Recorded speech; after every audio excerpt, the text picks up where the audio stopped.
Mais regardez. Regardez le départ dans un instant. Oui, et puis restez avec nous toute la journée parce qu'on va vous offrir des images de direct avec aussi nos caméras embarquées, nos drones, voilà, des caméras fixes, des moyens exceptionnels pour cette Web TV UTMB.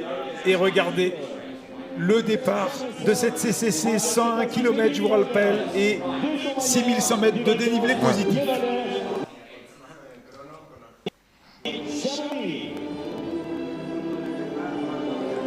Sur une musique de Vangelis. Ah, toujours.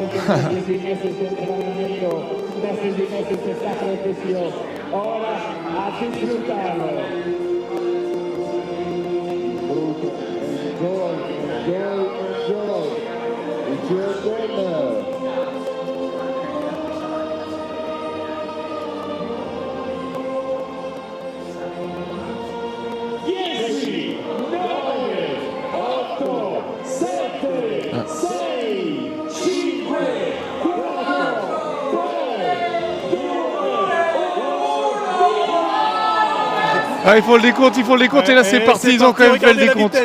Le Chinois en tête. Ouais, c'est parti très vite avec le Chinois dont nous parlait Eric. Ah oui, moi je peux vous dire, regardez. Minky. Il a déjà pris 2 mètres d'avance. Minky, il est parti à bloc. À bloc. C'est le pays du soleil levant. Bah écoutez. Un nom facile à se souvenir, hein, Minky. Ah, Minky, c'est plus facile que Chen d'hier, là. Mais Minky, c'est nickel pour moi, ça va très bien. Ah, on commence à parler chinois couramment. Ah là, je vais me mettre au chinois d'ici l'année prochaine, là. Surtout que dans l'appartement, j'ai le traducteur. Ah bah oui, t'as avec les Chinois. Effectivement. Eh bien, on est parti pour cette CCC, puis on est parti pour une grosse journée. Une grosse journée de trail et d'ultra-trail sur ces courses de l'UTMB avec cette CCC. Ouais, une belle journée à travers la montagne, en tout cas autour des Alpes et du Mont Blanc. Et vous êtes nombreux, hein. N'hésitez pas, on nous redemande les favoris. Alors, on a fait un petit tour, il fallait arriver un peu avant, mais il y a surtout Pau Capel. Eric vous a parlé de Minky, le chinois. Aurélien Collet aussi est là, 9e en 2017. Ah oui, Pau Capel, l'espagnol, mais aussi son compatriote Christopher Clemente. Mora. Davidos. L'américain, on ne l'a pas forcément cité de trop, mais Cody Reed, qui a une très très belle cote aussi, ITRA. Rob Krar, est-ce qu'il est présent ou pas? On va le voir tout à l'heure. Mais il sera certainement fatigué de sa course et de son record à Leadville. Et puis Tom Evans, l'anglais.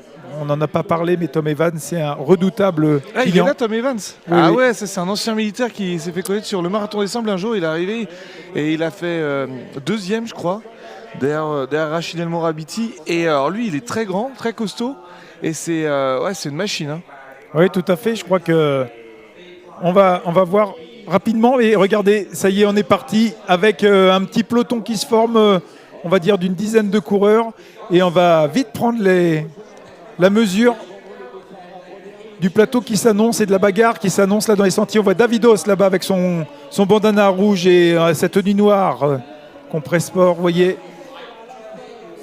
Et puis regardez quand même l'allure à laquelle ça va. Et Rob Krar, il me semble, en gris, vous voyez, avec sa casquette noire. Le Chinois, ici, qui ferme le bas. Et puis... eh bien, à peu près une douzaine de coureurs, Clément. Ils sont ici. déjà détachés, c'est parti très vite dans les rues de Courmayeur, parce que c'est vraiment les premiers hectomètres de la course. Oui, puis ça va grimper après, hein. On va commencer à monter sur la route. Là, c'est plat avec Pascal Giguet, vous voyez, avec une sorte de carquois, tu vois, hein, Clément, Ouais.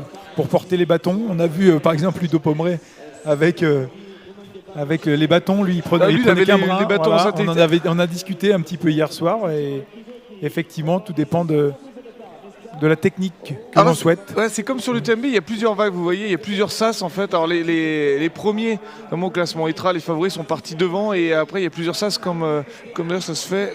Oui. Au Grand Raid, vous faites ça ou pas? Je sais. Non, Non, tout le monde part en même temps. Exactement.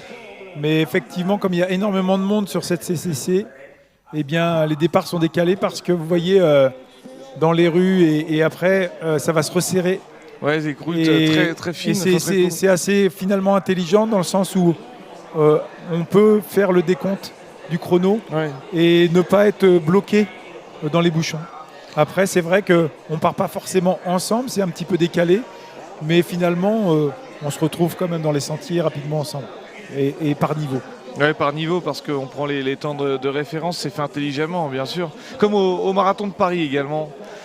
Oui, il y a Paris-Versailles qui avait démarré en fait à faire ce système de vagues pour gérer les flux, on va dire. Et puis, et bien sur cette CCC, vous voyez, on a plein de formats en fait sur les courses de UTMB différents. On a vu l'OCC avec finalement une volonté de pas faire d'assistance extérieure. Sur la TDS, c'est un peu plus sauvage avec des règlements différents. Et finalement, ça permet à tous les coureurs de se retrouver et de s'y retrouver finalement avec des formats de course et des techniques et des stratégies particulières.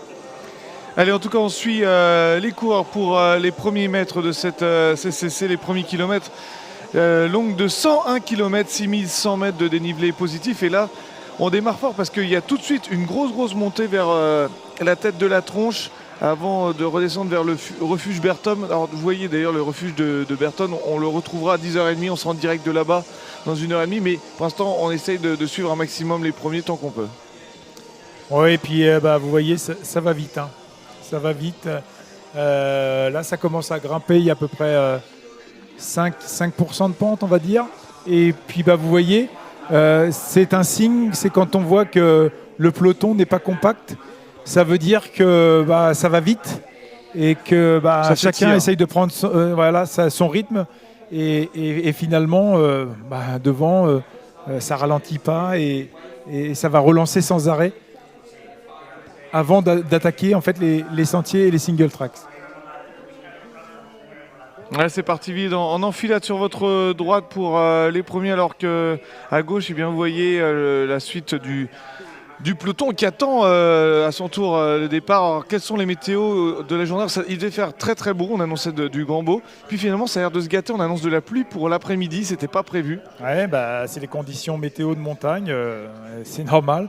Un petit bonjour de Maud Gobert, on lui fait un petit coucou là, qui a été championne du monde. Hein. On se rappelle de trail et vraiment un énorme palmarès. Et puis c'est vrai qu'elle a un petit peu stoppé la carrière. Maud, on lui fait vraiment un petit coucou et je sais qu'elle est passionnée. Et il y a Fred Bousseau sur le parcours. Donc vraiment, on est content de voir beaucoup d'anciens, entre guillemets, comme Dawa qu'on a vu sur le salon, comme Vincent Delbar qui a couru la TDS. Ils sont toujours présents. C'est pas toujours facile de faire des reconversions derrière quand on a été au sommet. Et on a obtenu beaucoup de victoires. Eh bien, on continue à encourager les autres et à donner son expérience. Ça, c'est bien. Son expérience, et puis on l'a vu également hier, on a retrouvé aussi Antoine Guillon. Voilà, oui. C'est chouette parce qu'Antoine, il a mis à bien. Et puis pour la victoire de sa protégée cette année. Ouais, c'est chouette. Il transmet maintenant. Donc, il court toujours très bien parce que je pense qu'Antoine, c'est un prétendant à la victoire au Grand Rennes. Mais ceci dit, on passe aussi de l'autre côté et on va entraîner, donner son savoir, son expérience. Et quand on sait que sur l'ultra-trail, c'est très compliqué justement de gérer, de s'entraîner, eh bien c'est important d'être épaulé par des champions comme ça. Allez, merci Thierry pour ton message en tout cas, là on est en train de lire. Et puis Sylvain qui dit allez Aurélien Collet, ouais, il y a les fans, ça y est, si vous avez des favoris, n'hésitez pas. Alors regarde, ça part très vite, le train il est en train d'en faire. Le chinois qu'on est en train de dépasser. Alors c'est Seb Chéniaud, je pense qu'il n'est pas à pied. Non, là on est en vélo électrique, je pense. Là ils sont en vélo électrique. Et c'est vrai que là, la configuration de course, on a vu Aurélien Collet là, ici, et devant, mais ça va très fort. Incroyable. Et je pense que c'est l'Américain qui est devant, il me semble. Le coureur de chez Oka, ici, peut-être Cody Reed. Cody Reed, ouais. Alors, à confirmer, mais effectivement, on va regarder. Ah non, il y a encore un devant. C'est peut-être l'anglais, Tom Evans, attention. Non, le chinois, je pense, devant. Regardez. Oh là, qu'est-ce que ça va vite. Ah.